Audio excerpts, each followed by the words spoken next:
Glória a Deus, aleluia. Louvado seja o nome do Senhor. Amados, abram comigo no livro de Filipenses, capítulo 4. Trazer uma palavra abençoada ao seu coração, né? E com muita alegria que a gente chega ao altar do Senhor todas as vezes. Nosso desejo é sempre que Deus abençoe o seu povo, Deus fortaleça o seu povo, Deus derrame da tua graça sobre a sua vida, sobre a sua casa, sobre a sua família. E eu queria ler com vocês esse trecho de Filipenses, que é um trecho de gratidão e alegria, né? Nós precisamos ter um coração grato, mas nós precisamos nos alegrar no Senhor em todo o tempo. Precisamos ter o nosso coração, né, cheio da presença de Deus e o nosso olhar sempre para Jesus. Mesmo diante de circunstâncias adversas, mesmo diante de problemas, mesmo diante de dificuldades, olhar para Cristo, olhar para o Senhor. Diz assim a palavra do Senhor: portanto, meus irmãos, de quem tenho muita saudade, vocês que são minha alegria, coroa, sim, meus irmãos, permaneçam firmes no Senhor. Peço a Evódia e peço a Sintique que no Senhor tenham o mesmo modo de pensar. Peço também a você, fiel companheiro de jugo, de trabalho, que auxilie essas mulheres, pois juntos se esforçaram comigo no Evangelho, juntamente com Clemente e com os demais cooperadores, cujos nomes se encontram no livro da vida. Alegrem-se sempre no Senhor. Outra vez digo, alegrem-se. Que a moderação de vocês seja conhecida por todos. Perto está o Senhor. Não fiquem preocupados com coisa alguma, mas em tudo sejam conhecidos diante de Deus os pedidos de vocês, pela oração e súplica, com ações de graças. E a paz de Deus, que excede todo entendimento, guardará o coração e a mente de vocês em Cristo Jesus. Finalmente, irmãos, tudo que é verdadeiro, tudo que é respeitável, tudo que é justo, tudo que é puro, tudo que é amável, tudo que é de boa fama, se alguma virtude há, se algum louvor existe, seja isso o que ocupe o pensamento de vocês. O que também aprenderam, receberam e ouviram de mim, e o que viram de mim, isto ponham em prática, e o Deus da paz estará com vocês. Senhor Deus maravilhoso, estamos diante da Tua palavra é santa, Tua palavra é bendita, Tua palavra é poderosa, Pai. Peço que de forma preciosa o Senhor fale conosco, através dessa palavra, Senhor. Nos ajude, nos auxilie, que nós entendamos o corpo de Cristo e a necessidade de trabalharmos juntos, a necessidade de estarmos de mãos dadas, caminhando no mesmo propósito, Senhor. Que a Tua presença santa se manifeste em nosso meio, em nome de Jesus. Amém. Amém. A palavra começa com: permaneçam firmes, como aqueles que vieram antes de nós e trouxeram a palavra, continuaram a mensagem, plantaram sementes, plantaram igrejas, plantaram a palavra de Deus nos corações, deram continuidade a um processo familiar, a um processo de fazer discípulos, a um processo de vida. Eles continuaram o Evangelho. Nós também devemos continuar. Devemos levar o Evangelho a outros. Devemos levar a mensagem de Cristo a outras pessoas. Devemos caminhar com o Senhor, andando na presença de Deus e permanecer. A primeira palavra que Paulo fala: permaneçam deste modo firmes no Senhor. Permanecer firme diante da dificuldade, não esmorecer, levar a palavra de Deus. Eu ouvi a palavra, eu recebi a palavra, e agora eu tenho um compromisso de também fazer discípulos, né? De levar pessoas, trazer pessoas para a igreja, né, de trazer pessoas na caminhada cristã. Tem pessoas desanimadas, tem pessoas que já foram crentes, não são mais. Tem pessoas que se desviaram, não estão mais no caminho. Tem pessoas que estão esperando um convite para uma comunidade, para a igreja. Tem pessoas que estão precisando da palavra de Deus. Às vezes você vê no seu trabalho uma pessoa assim, está precisando da palavra de Deus. Às vezes não é no trabalho que eu vou ter a oportunidade de falar, mas é tomando um café, né? Caminhando junto, convidando para fazer algo fora do trabalho, né? Uma oportunidade para essa pessoa, né, ouvir mais de Deus.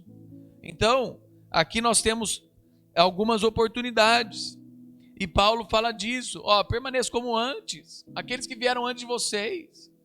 A palavra chegou até você porque alguém antes trabalhou. A palavra chegou até nós porque missionários morreram nesse país. A palavra chegou até nós porque o sangue daqueles que plantaram, regaram o evangelho nessa nação. No Brasil houve perseguição de cristãos. Mesmo sendo um país fundado, né, com pessoas cristãs, católicos, pessoas da ordem de Cristo, né?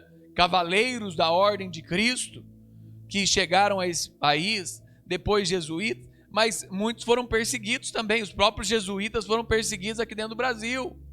Depois os protestantes foram perseguidos aqui dentro do Brasil. Muitos foram expulsos do Nordeste e foram para outras nações, porque foram perseguidos. E alguns evangélicos, quando chegaram aqui no Brasil, também foram perseguidos e mortos em muitos lugares do Brasil. Se você olhar a perseguição protestante no Brasil, você vai encontrar. Mas mesmo assim também, muitos, em meio às dificuldades, continuaram pregando. Muitos também que não foram mortos, mas foram perseguidos como família, perseguidos como cristãos, né? E aqui não só perseguidos por outras religiões, mas perseguidos por pessoas que não queriam religião, foram aqui perseguidos. Pessoas que não podiam colocar seus filhos em qualquer escola, né? Os filhos não podiam estudar. Não, você é cristão, você não vai estudar aqui, né? Missionários que tiveram alguns até que as esposas darem aulas para os seus filhos em casa, porque eles não podiam sair e ter aulas nas escolas. Muitas lutas e batalhas, não conseguiam lugar para morar, ninguém alugava para eles, e assim por diante. Principalmente em igrejas pequenas, era proibido alugar casa para crente, era proibido alugar espaço para que uma igreja começasse. Aqui a palavra de Paulo fala: permaneçam firmes como aqueles antes permaneceram. Continuem batalhando. Ele fala assim, como fiéis companheiros. Aqui teve cooperadores, pessoas que cooperam com o evangelho. Paulo fala, como no Antigo Testamento, fala de Raabe. E Raabe escondeu os espias. E ao esconder os espias, ela entrou no livro dos heróis da fé. Dos heróis da fé. Ela está lá, o nome dela está em Hebreus, sabe? Como herói da fé, porque ela escondeu os espias em Jericó. E aqui Paulo fala que o nome dos seus cooperadores estão no livro da vida. Aleluia. Pessoas que cooperam com o evangelho têm os seus nomes escritos no livro da vida. Homens, mulheres que ajudam o missionário. Homens, mulheres que cooperam na igreja. Homens, mulheres que têm cooperado com o serviço cristão. E aqui ele fala, né, de algumas mulheres, e isso é maravilhoso. O termo grego não indica pregação ou qualquer coisa semelhante, mas o trabalho pesado suportado por amor ao evangelho. Eles praticavam um trabalho pesado por amor ao evangelho. Por amor ao evangelho. Cooperadores, companheiros de pregação. Os seus nomes estão no livro da vida, como estão os nomes de todos os crentes. Uma alusão aos lutadores nos Jogos Olímpicos, cujos nomes eram registrados em um livro. O nome daqueles que cooperam com o Evangelho estão no livro da vida. Sabe quando a gente encontra com Jesus e a gente faz aquela oração? Senhor, escreva o meu nome no livro da vida. O trabalho e o serviço dos crentes os colocaram no livro da vida. Servindo, trabalho árduo, como Lucas fez com Paulo, sendo o médico pessoal dele. Largou a sua profissão para servir a Cristo. Imagina Lucas, o que ele podia fazer? Ele anotava as coisas, mas porque era alguém letrado e escreveu tanto o Evangelho quanto o livro de Atos. Mas o que ele fazia nas viagens? Ajudava as pessoas com seu conhecimento médico. Cooperava com Paulo. E ele se tornou, o médico conhecido do Novo Testamento. Alguém que trabalhava e também servia com a sua profissão. Servia com a sua profissão. Servindo a Deus. Sabe? Aqui ele está falando, em meio a essas lutas e batalhas, continuem firmes. Mas o verso 4, ele nos chama a lembrar que nós precisamos nos alegrar em todo tempo. O serviço também não é fácil. Serviço cristão não é fácil. Há perseguição, há deboche, há menosprezo. Pessoas menosprezam. Ele é reconhecido diante de Deus. A palavra de Deus fala que o nosso testemunho deve ser reconhecido diante dos homens e diante de Deus. Mas muitas vezes o nosso trabalho não é reconhecido diante dos homens, mas de Deus sim. De Deus sim. Sabe? Alegrem-se no Senhor. O verso 4 fala, alegre-se no Senhor. Outra vez digo, alegrem-se. Alegrem-se. Que a moderação de vocês será conhecida. A disposição de ceder, a brandura e a disposição de servir, o resultado na alegria do Senhor, certo? Essa consistência de servir a Deus, seu comportamento. Fala, por todos, seja conhecido por todos, por pessoas boas, por pessoas más, por pessoas dóceis, por pessoas intratáveis. Aqueles de disposição mais ríspida são amáveis com alguns, em decorrência de afinidade natural, outras razões, mas o cristão não. O cristão deve ser alguém amável por todos. Não deve ser reconhecido somente pelo seu temperamento. Pelo seu temperamento, esse não chega nem perto, ele só chega perto dos seus amigos. Não, pelo seu temperamento, esse aí é só quando ele dá um sorriso no dia, senão você nem chega perto dele. Não, o cristão não deve ser esse. O cristão deve ser aquela pessoa que as pessoas têm acesso. O cristão deve ser aquela pessoa amável por todos. O cristão deve ser aquela pessoa que tem o seu temperamento controlado pelo Espírito. Eu fui assim um dia, agora não sou mais, porque eu sou de Cristo. Cristo transformou o meu ser, Cristo transformou a minha vida, Cristo mudou a minha história. Hoje eu quero ajudar as pessoas. Perto está, o Senhor está à porta, o Senhor está voltando. Sabe, nós precisamos cuidar da nossa vida. Aqui ele fala, não fiquem preocupados com coisa alguma. Não fiquem preocupados. Se as pessoas não nos tratarem com gentileza, não fiquem ansiosos. Orem. Ansiedade e oração não devem coexistir. Se eu estou ansioso com alguma coisa, eu coloco em oração.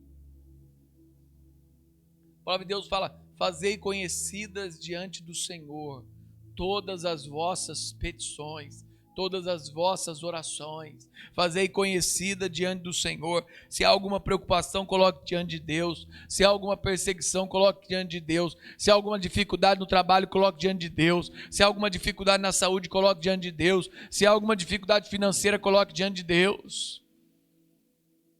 várias dificuldades e afetam a vida.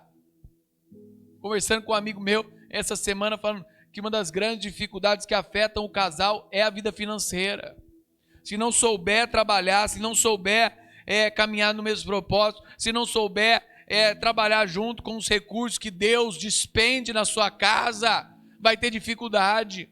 Então coloque diante de Deus isso. Você está com dificuldade com a esposa, está com dificuldade com o esposo, você está com dificuldade em acertar suas contas, coloque diante de Deus. Está precisando de outra renda, coloque diante de Deus. Deus vai trazer o recurso. Deus vai trazer entendimento para outra pessoa. Deus vai trazer às vezes entendimento para você, né? Tem muita coisa que às vezes a gente acha que está certo e não está. E a gente precisa também mudar. A gente precisa também acertar. Não tem que ser tudo do jeito que era na nossa casa. Tem que ser tudo do jeito que há uma concordância no novo lar, né? Tem que ser dessa forma, havendo concordância. Mesmo se erramos junto, vamos levantar, né? Acertou, acertamos junto, vamos festejar, né? E assim caminhando na vida, assim caminhando com o Senhor. E a paz de Deus, que excede todo entendimento, guardará o coração e a mente de vocês em Cristo. Em Cristo. Então apresenta para Deus em oração, em súplica, em ações de graça, e a paz, né? O calmo descanso celestial, a tranquilidade do Espírito, que só Deus pode dar. Vai te dar paz, vai te dar tranquilidade, vai te ajudar a aceitar algumas coisas, vai te ajudar a mudar em outras, vai te ajudar a dialogar melhor, para conversar, sabe? Que excede todo entendimento, que ninguém é capaz de entender, senão aqueles que já receberam. Sabe, tem coisa na vida que você fala assim, ó, você não vai entender isso, mas Deus fez isso. Você não vai compreender isso, mas Deus fez isso. Porque são algumas coisas que só, né, você vai entender, porque você que recebeu de Deus. Você que recebeu aquela coisa que a gente fala de visão, né? As outras pessoas que não estão com você não vão entender a visão, porque a visão é sua, Deus te deu. Quem está do seu lado vai poder entender a visão se você transmitir essa visão, ensinar essa visão, ajudar eles a compreenderem. Aí eles vão entender, porque daí também eles receberam essa visão. Mas quem está fora, muitas vezes não vai entender, porque não recebeu. Dentro disso que é a paz do Senhor e o seu entendimento, vai entender quem recebe, quem recebeu isso. Guardará, né? Então, com uma guarnição militar, guarda a cidade. Deus vai guardar, né, o nosso coração e a nossa mente, as nossas afeições, o nosso entendimento de tudo aquilo. Ele vai guardar, né, como um militar guarda a cidade. Ele vai guardar o nosso coração e a nossa mente, né, através do Espírito, através de Jesus, através desse conhecimento. Ele vai preservar a pureza e o vigor das nossas afeições. Entregue para Jesus, se alegre em Deus, caminhe com o Senhor. E ele fala aqui, ó, e finalmente, irmãos, tudo que é verdadeiro, tudo que é respeitável, tudo que é justo, tudo que é amável, tudo que é de boa fama, se alguma virtude, se algum louvor, seja isso o que ocupe o vosso pensamento. O vosso pensamento. Tudo que é verdadeiro, né, no modo de falar, tudo que é respeitável no modo de agir, tudo que é justo no modo do respeito aos outros, tudo que é puro com respeito a vocês, tudo que é amável, aquilo que é de boa fama, sabe? Aquilo que você pratica, aquilo que você faz, se a virtude são, são virtudes de justiça, sabe? Isso é que ocupe, pratique e recomende aos outros. Aquilo que é verdadeiro, aquilo que é justo, aquilo que é amável, aquilo que é de boa fama. Meus irmãos, pratique e recomende às outras pessoas fazerem isso também. Pratique o que é santo. Viva uma vida santa. Viva uma vida comprometida. Viva uma vida do que aquilo que eles não têm o que falar de você, a não ser falar bem. Se tiver que falar alguma outra coisa, vão mentir. Vão ter que inventar. Porque você está praticando o que é justo, o que é santo, o que é correto, o que é verdadeiro. Andando com o Senhor Jesus. Caminhando com Cristo. Entregando a sua vida para o Senhor. O mais, Ele fará. Ele fará. Aprendam aquilo que receberam e ouviram de mim. E isso ponham em prática. E o Deus da paz estará com vocês. Não é apenas a paz. É o Deus da paz. É aquele que é a fonte de paz. A fonte de entendimento. A fonte de sabedoria, a fonte de riqueza, a fonte de justiça, a fonte de santidade. Ele estará conosco todos os dias. Entregue-se a Deus, entregue-se a Cristo, entregue-se ao Senhor. Queria deixar essa palavra para vocês hoje. Se alegrem-se no Senhor, alegrem-se no Deus da paz. Alegrem-se nesse Deus fiel e verdadeiro. Alegrem-se nesse Deus santo. Alegrem-se nesse Deus bendito. Alegrem-se nesse Deus poderoso. E Ele há de agir e estar presente nas nossas vidas. Senhor Deus maravilhoso, Pai, pedimos nesta noite que o Senhor se faça presente em cada família, em cada lar, em cada pessoa, em cada coração, Pai. Nos ajude a estar, Pai, vivendo uma vida santa, uma vida consagrada, Pai, uma vida, como disse a Tua palavra aqui, tudo que é fiel, tudo que é verdadeiro, tudo que é amável, tudo que é de boa fama, tudo que é justo, tudo que é santo, Pai, que a gente esteja vivendo isso e praticando isso, Pai, que o Senhor possa estar presente nos nossos corações, abençoando as nossas famílias, trazendo provisão necessária e direção através do Teu Espírito Santo. Em nome de Jesus. Amém.